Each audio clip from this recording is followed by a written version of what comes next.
दोस्तों नमस्कार, सलाम, सत श्री अकाल and may God bless you. दोस्तों स्वागत है आप सभी का ज़रा सोचिएगा के इस एपिसोड में। दरअसल आज का मुद्दा ये है जिसके बारे में अभी तक आपने बहुत सारी न्यूज़ देखी होंगी, चाहे वो सूरत रहा हो, चाहे वो दिल्ली रहा हो, चाहे वो मुंबई रहा हो। जी हाँ, हम बात करने वाले हैं उन लोगों के बारे में जिन्हें हम रोज़ कहते हैं रोज़ कमाने रोज़ खाने वाला, इंग्लिश में डेली वेजर्स। अगर इन डेली वेजर्स की बात करें तो क्यों क्यों ये वर्ग आज इस इन हालातों से गुजर रहा है, इन हालातों में फंसा हुआ है कि एक व्यक्ति, अभी ये हाल ही की घटना है कि एक व्यक्ति 16 दिन पैदल चल के लखनऊ आता है, उसके पैरों में छाले पड़े हुए हैं, वो टीन शेड में बैठ के थोड़ा सा आराम कर रहा है, उसके बाद वो फिर चलना शुरू कर देगा। स्थिति दयनीय है, बहुत ही दयनीय है। अभी कुछ दिनों पहले जो मुंबई में बांद्रा में हुआ कि वहाँ पे बहुत सारे लोग घर जाने की होड़ में, घर जाने की कोशिश में रेलवे स्टेशन के सामने आके इकट्ठा हो गए।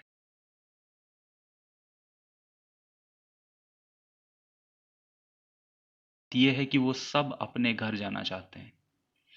आज हमारे चैनल ने कुछ एक फंसे हुए मजदूरों से फ़ोन पे बात की, तो उनकी बातें सुन के तो जो पीड़ा हुई उससे मैं आपको अवगत कराना चाहता हूँ। वहाँ रहने वाले एक मजदूर से हमने बात की तो उसने बताया कि भैया कौनो जुगाड़ करके हमका घरे भिजा दो। यही उसके लफ्ज़ थे, यही उसकी भाषा थी। वो सिर्फ़ और सिर्फ़ अपने घर जाना चाहता था।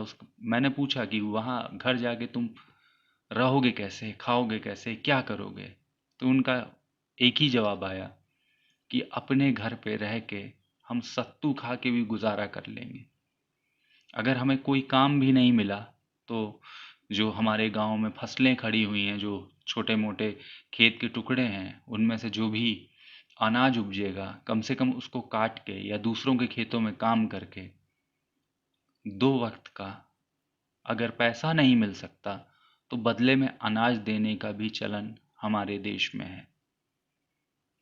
ये तो हुई वो बात जो आज हमारी कुछ मजदूरों से बात हुई थी। अब इसके ऊपर आते हैं थोड़ा सा, हमारी सरकार जो अभी तक कदम उठा रही है, जो कि कुछ बहुत सराहनीय है, बहुत ही सराहनीय है, जिनकी जितनी प्रशंसा की जाए उतनी कम है। आइए ज़रा उस पर नज़र डालते हैं। जैसे जब ये कोरोना वायरस का प्रकोप शुरू हुआ था तो हमारे माननीय प्रधानमंत्री जी ने बहुत सारे ऐसे नागरिक जो हमारे देश के थे और विदेशों में फंसे हुए थे, उनके लिए फ़्लाइट का इंतज़ाम किया, उनको वहाँ से यहाँ बुला लिया। बहुत अच्छी बात है, प्रशंसा करने योग्य है, जितनी सराहना की जाए उतनी कम है। अभी हाल ही फिलहाल में कोटा में फंसे हुए हमारे यहाँ के कुछ छात्रों को माननीय मुख्यमंत्री श्री योगी आदित्यनाथ जी ने 300 बसें यहाँ से भेज के तकरीबन 10,000 के करीब वहाँ के छात्रों को यहाँ बुला लिया। इसमें हमारी मदद राजस्थान सरकार ने भी की थी।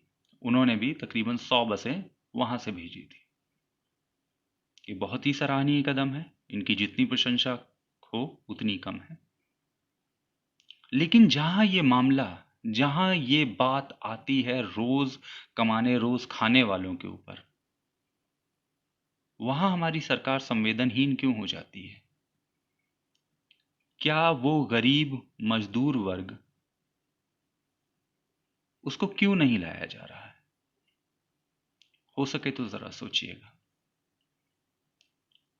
आप लोगों ने हो सकता है कई बार यूट्यूब पे या कुछ डॉक्यूमेंट्रीज़ में या कुछ मूवीज़ में आपने देखा होगा कि स्लम्स में, झुग्गी झोपड़ियों में, या अगर आप किसी भी बड़े शहर में रहने वाले हैं तो आपने वहाँ देखा होगा जो आसपास की झुग्गी झोपड़ियाँ होती हैं, वहाँ पे लोग कैसे रहते हैं। एक मकान में 8-8 10-10 लोग, और उसे मकान कहना गलत होगा, क्योंकि एक कमरा जिसमें 8-8, 10-10 लोगों का परिवार रहता है। अगर हम बड़े शहरों की बात करें तो मुंबई में जो चॉल्स होती हैं, जो स्लम एरियाज़ हैं या जहाँ पे भी गरीब गुरबा लोग रहते हैं, वहाँ पे तकरीबन 40-50 लोगों के परिवार के लिए सिर्फ एक शौचालय होता है, एक टॉयलेट, एक नल का, जिससे वही 40-50 लोग, 40-50 लोगों का, 40-50 परिवार, क्षमा चाहता हूँ, 40-50 परिवार उसी नलके से पानी लेते हैं। स्थिति दयनीय है। विचार करना होगा, सोचना होगा।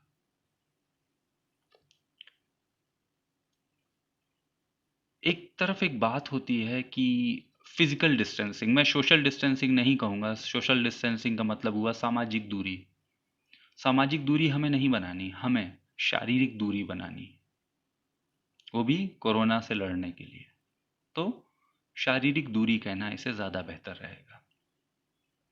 यदि इन बस्तियों में जहाँ पे ये गरीब लोग रहते हैं, वहाँ पे अगर किसी भी प्रकार से संक्रमण फैलता है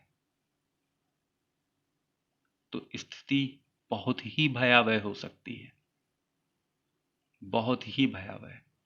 और भयावह स्थिति को हम लोग अफोर्ड कर पाने की कंडीशन में तो बिल्कुल भी नहीं है, क्योंकि स्वास्थ्य सेवाओं में हमारा नंबर 112वां है। सोचने वाली बात है, ज़रा सोचिएगा। इस इस पे अगले एपिसोड में बात करेंगे, स्वास्थ्य सेवाएं और बाकी चीज़ों पे। फिलहाल आज बात कर लेते हैं इन गरीब मजदूरों के बारे में। एक तरफ कई दावे किए जा रहे हैं कि उनके रहने का, खाने का उचित प्रबंध किया गया है। अभी जैसा कि हम आपको कुछ तस्वीरें दिखाएंगे, वो तस्वीरें विभिन्न जगहों की हैं। वहाँ पे लोग कैसे रह रहे हैं, कैसे उनको सामान या खाद्यान्न कैसे मिल पा रहा है, सोचने वाली बात है। क्योंकि सूरत की आपको, सूरत में जब वहाँ पे मजदूर अपने घर जाने की जिद लेके सड़कों पे बैठ गए थे, तो वहाँ पे कुछ जो मजदूर वहाँ बैठे हुए थे, उन्होंने रोटियां दिखा के कहा था कि ये 2 रोटियां हैं, इसमें मुझे और मेरे परिवार को खाना है, या तो आप मुझे गोली मार दीजिए या हमें हमारे घर जाने दीजिए। क्या ये इतनी बड़ी चीज़ है कि जो मजदूर दूसरे प्रदेशों में फंसे हुए हैं, उनको क्या हमारे जो सरकारी संसाधन हैं, क्या उनसे उनको उनके घर नहीं पहुंचाया जा सकता, या पहुंचाया जाना नहीं चाहा जा रहा है? ज़रा सोचिएगा। क्यों? क्योंकि अगर उनको वहां से यहाँ ले आते हैं तो ऐसा क्या हो जाएगा कि जो बड़ा वर्ग है, अमीर वर्ग है, वो विदेशों से लाया जा सकता है। छात्र जो हमारे देश का भविष्य हैं, उनमें से हो सकता है कोई बड़ा होके कलाम बन जाए, कोई अटल बिहारी वाजपेयी बन जाए, या हो सकता है कोई इंदिरा गांधी बन जाए, कोई कल्पना चावला निकल सकता है। अच्छी बात है, उनको वहाँ से यहाँ लाना, उनके घरों तक पहुँचाना बहुत अच्छी बात है। लेकिन क्यों गरीब मजदूरों को क्यों नहीं लाया जाना चाहिए? ज़रा सोचिएगा। या सिर्फ और सिर्फ ये मजदूरों का, या ये जो गरीब तबका है, जो कि बहुत बड़ा है, जो कि बहुत बड़ा है, सोचने योग्य है, जो बहुत बड़ा है, और हमारी आपकी ज़िंदगी भी इनकी ज़िंदगियों से जुड़ी हुई है। क्योंकि जो रोज़ कमाते रोज़ खाते हैं, वही हमारे कुछ एक ऐसे काम करते हैं जिनको हम आप करना नहीं पसंद करते, या हमारे पास करने का समय भी नहीं है। सोचने वाली बात है।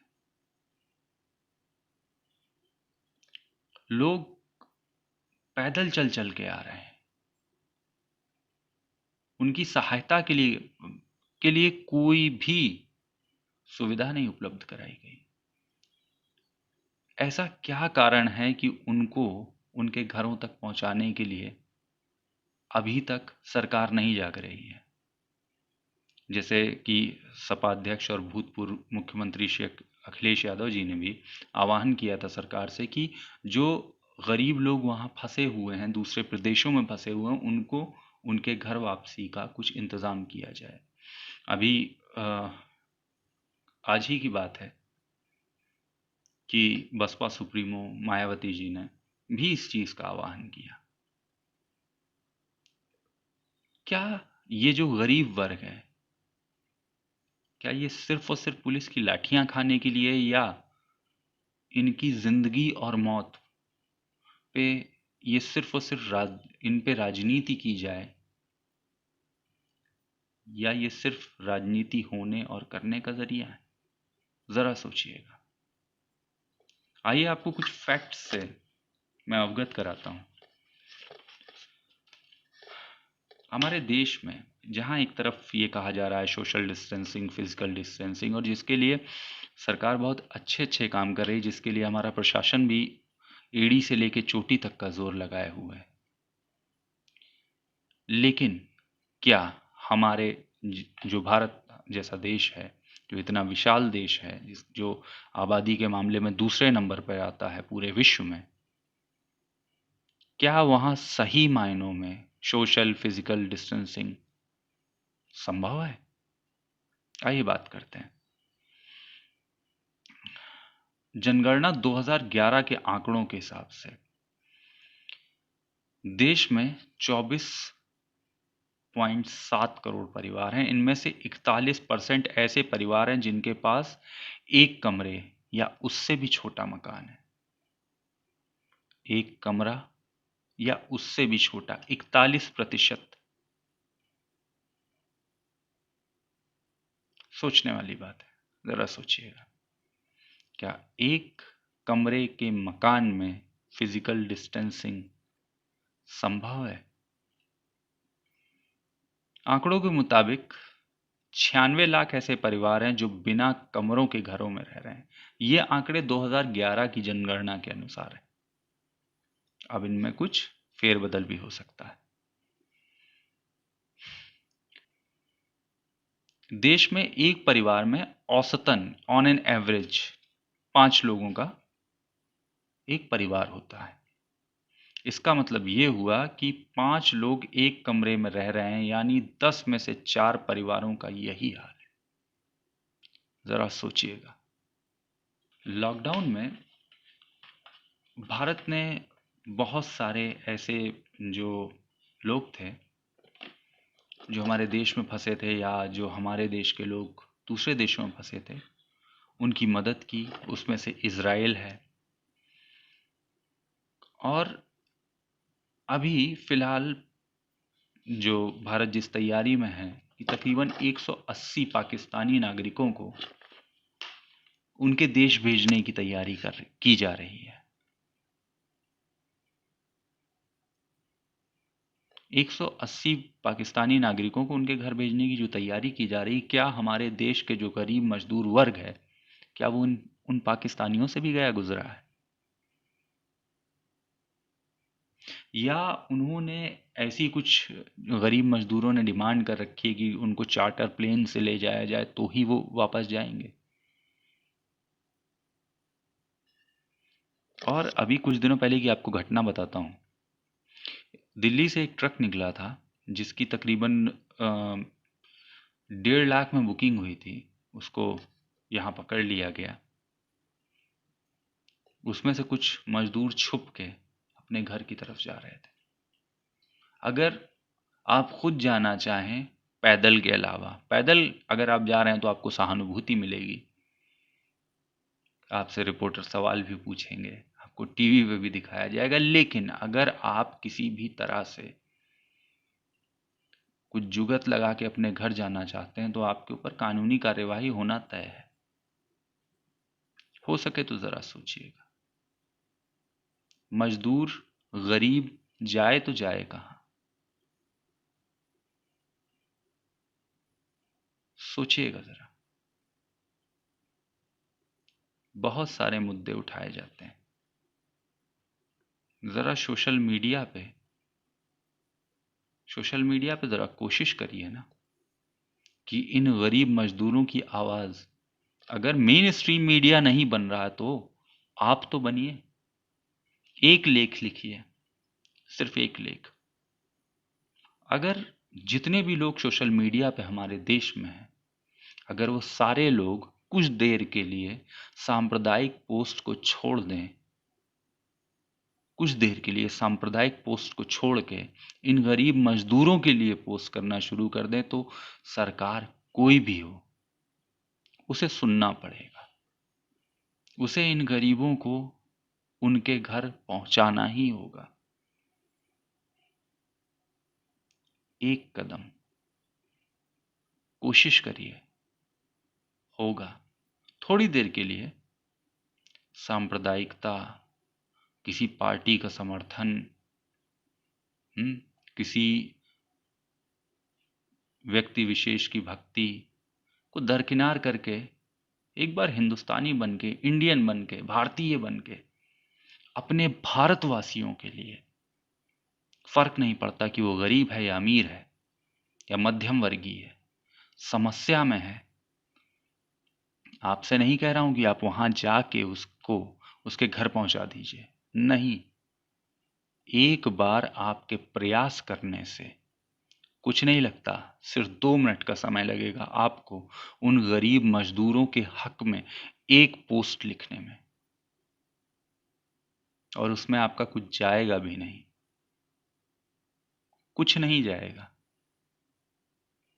लेकिन हाँ, वो गरीब मजदूर अपने घर पहुंच जाएगा, इतना हो सकता है। क्यों ना कोशिश की जाए, क्यों ना दिखा दिया जाए कि हम वो नहीं हैं जो मीडिया के चलाए अनुसार चलेंगे। कोई न्यूज़ रूम में बैठा हुआ एंकर हमारे लिए ये डिसाइड नहीं करेगा कि हम क्या सोचें। जहां हमारे भारतवासियों की बात आएगी तो हम एकजुट होके कम से कम उनके सहयोग में चंद शब्द अपने खर्च करेंगे। हो सके तो ज़रा सोचिएगा और थोड़ी सी कोशिश कीजिएगा। शायद आपकी कोशिशों से कोई गरीब, कोई मजदूर उसके प्रियजनों के पास चला जाए, उनके पास रहने लगे। क्योंकि